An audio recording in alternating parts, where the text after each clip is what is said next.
Well, hey friends. So I'm going to show you today some update on the cacti fence line that we started about 6 months ago. I rescued a uh, spineless prickly pear tree out of my friend Damien's yard. He didn't want prickly things anymore. He wanted tropical things. So we pulled this down, cut it all up in a bunch of pieces, and prickly pear is one of those amazing Optunia.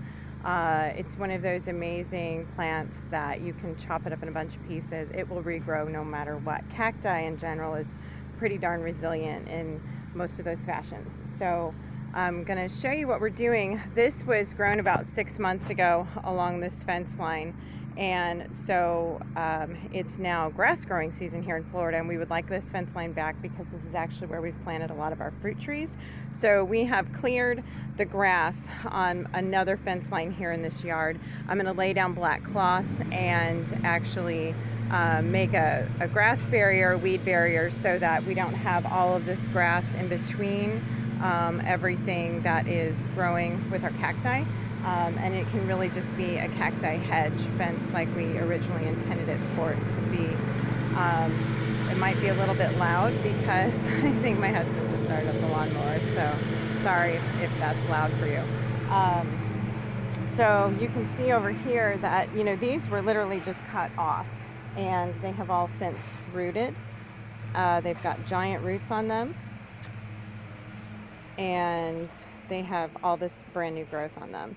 So this species in particular of cacti is highly edible. So prickly pear in general is highly edible, but the spineless variety is really good to be cut up and used in salads. It's cut up and used in, you can fry it up kind of like green beans in a skillet, which is really good. You can put it in stir fry.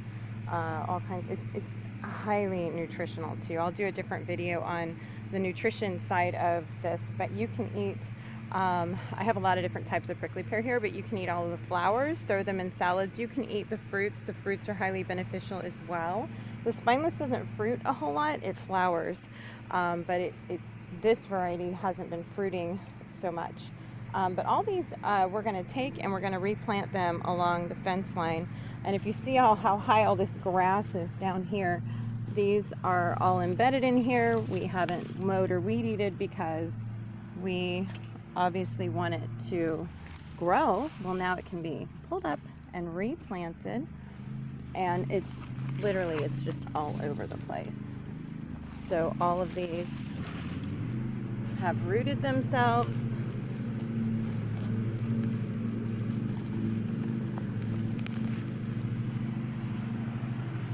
And obviously I'm wearing gloves. These are welding gloves, because if you look at the brand new growth, you can see all those little spots on it. Those spots are actually,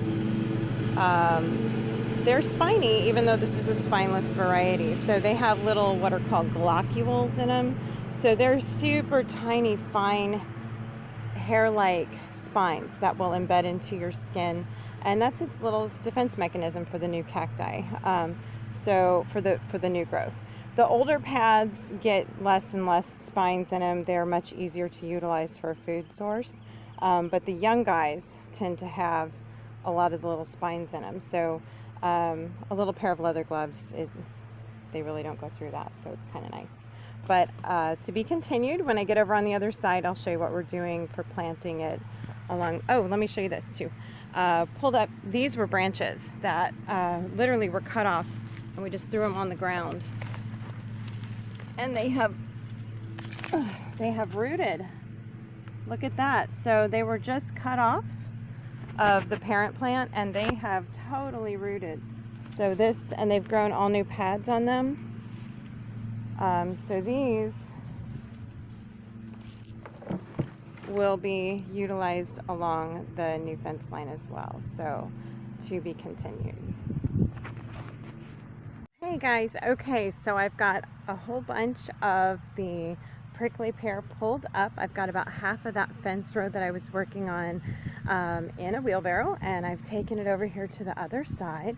So here we are. There's our wheelbarrow full of all kinds of goodies that we're going to plant.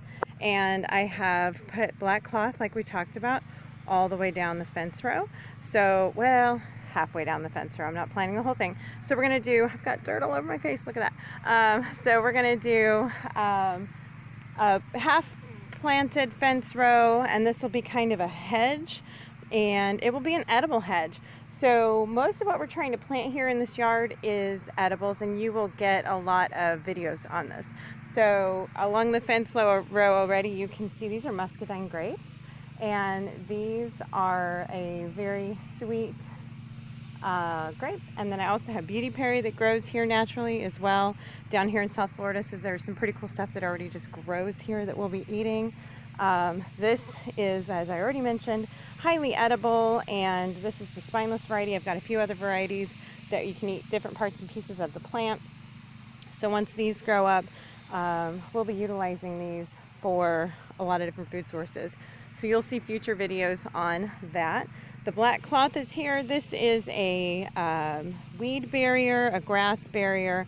I don't want to have to do much maintenance on this fence row. I want it to be able to just grow up naturally, do its thing, and then just be able to weed eat along the line. So you can see that I have left a decent space along the barrier so that I can weed eat along there. If grass overgrows on it, that's fine, but it's not going to be in the way of the plant itself and impede on its growth process. So you can see that I've got some of the larger branches that have been put in already.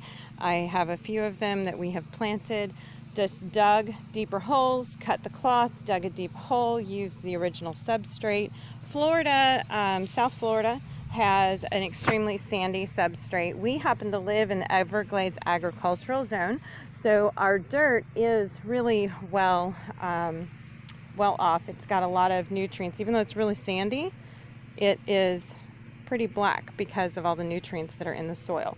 So this stuff is perfect substrate for cacti, but I am enhancing it a little bit with some Miracle-Gro. So I'm digging the hole, putting the cacti in, putting the larger piece in, putting original substrate down, putting a little bit of Miracle-Gro on top of that, and then adding some more of the original substrate, because any of these little fall-offs that have not rooted yet, but they've just fallen off, I can throw them on that substrate. They'll do their thing. They'll root, they'll shoot, they'll do all that fancy stuff that they've been doing on the other fence row, and they'll just do it over here for us. So all I'm doing over here, and you can see I don't have gloves on. I've got a ton of those little baby glockules in my hands. I'm used to it. If you do this, I recommend using gloves because you're not going to like all the little pins and needles in your fingers. It's no fun, but I'm pretty used to it. So it's just easier for me to be able to plant not having those big bulky gloves on. So I've cut holes in the cloth, which this is really simple stuff to cut. So I've just got a pair of scissors, and you just take it and just poke the cloth, and it just cuts really simply. So, all right, you're just going to slice some holes in it and take your pad that has already rooted, and it's got this new amazing growth on it, and you're just going to shove it in the hole and allow those roots to be buried in there. Some of them are small enough that you can kind of tag team in there with another one that's small too, so you can do a couple doubles in there. But we're just going to do this all the way down the fence line, and then these guys will be fairly protected from any kind of weed that would try to pop up and invade its space, any kind of grass that's going to try to compete with it. They're really now in a good situation where they don't have to compete with that stuff. They're going to have their own amazing space, and we will have a fairly well manicured xeriscape down here once it's done. I'm not sure what substrate I'm going to use in here once we get it all done, get the substrate in here. It's growing. I'll do an updated video again so that you can see what this kind of cool fence line looks like.